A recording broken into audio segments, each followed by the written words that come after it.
Winners never quit, and quitters never win. A very famous and a powerful quote that people use to motivate themselves never to quit. With a raise of hands, how many of you truly believe that quitting is for losers and it's an escapist attitude?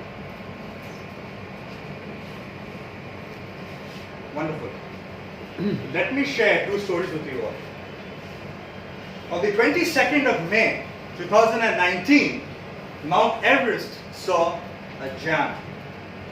A jam of scores of mountaineers trying to reach the summit. Even a photo of this went viral on social media. Among those mountaineers was a German alpinist by the name David Gottler.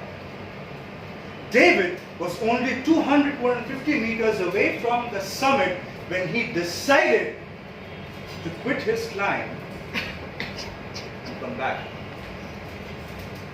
Now, someone was at such a short distance from his goal, but he decided to quit. Why? Ladies and gentlemen, let me tell you, David was an extremely experienced mountaineer. He had already conquered multiple 8,000 meters height peaks across the world. Be it Broad Peak, the Gasherbrum, Lhotse, Makalu, Dhaulagiri, even K2, the Godwin Austen, David had conquered it all.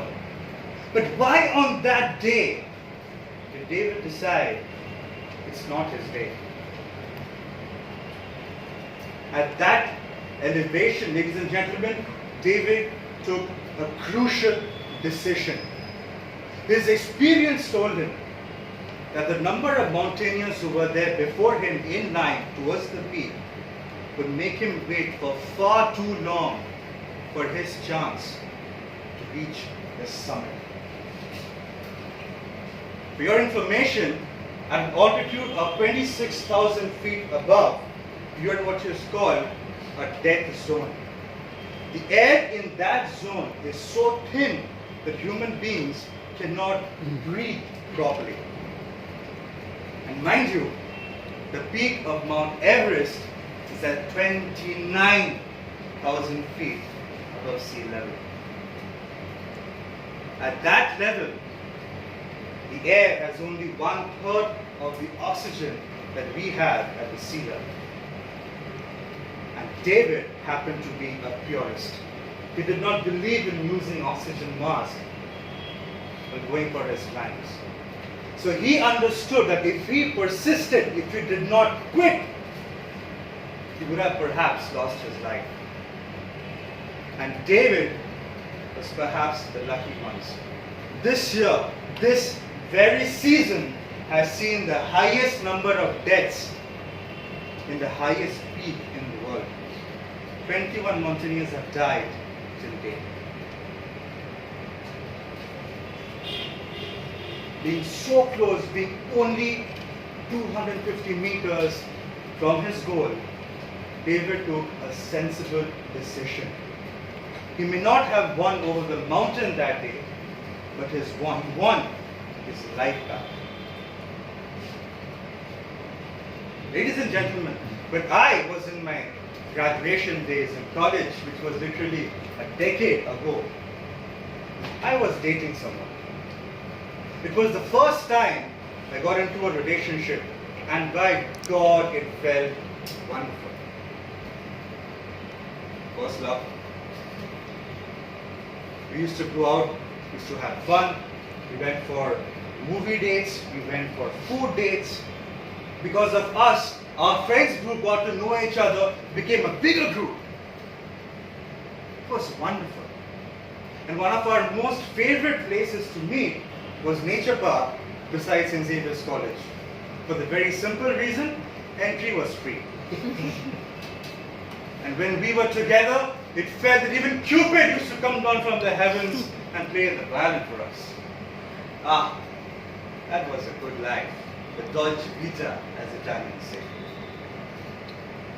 But with due course of time, something or the other started to go wrong. the frequency of fights increased.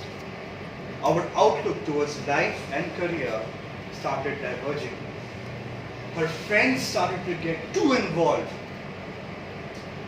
and my time did not remain mine anymore.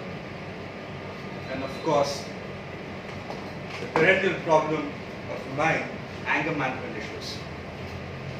We tried to talk, we tried to sort things out, but even those discussions ended up in having a fight. Things got very toxic between us, and I had enough. And I called it quits. I chose to quit that relationship. I'll not get into the details of what followed. A lot of my friends told me, Rohan, you're running away, you're being an escapist. And I was given the tag, Rohan the cheat now. You may even find one post on Facebook till now. It was 10 years back. But believe me, ladies and gentlemen, standing here today in front of you, no way am I a loser. No way am I an escapist. Why? Because I'm married, I can't escape anymore. And David Gottler survived to fight another day. We are made to believe that quitting is for losers, it's an escapist way out. But no, quitting can have its benefits. It helps us by freeing the caught mental and emotional energy. It helps us to focus on the more important and critical things in life. It creates space in our life to bring in something new and exquisite. And of course, it gives us valuable lessons that helps us in our future.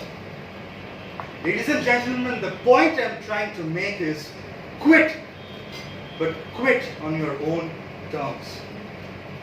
So that that decision that you take to quit becomes a boon for you and propels you forward.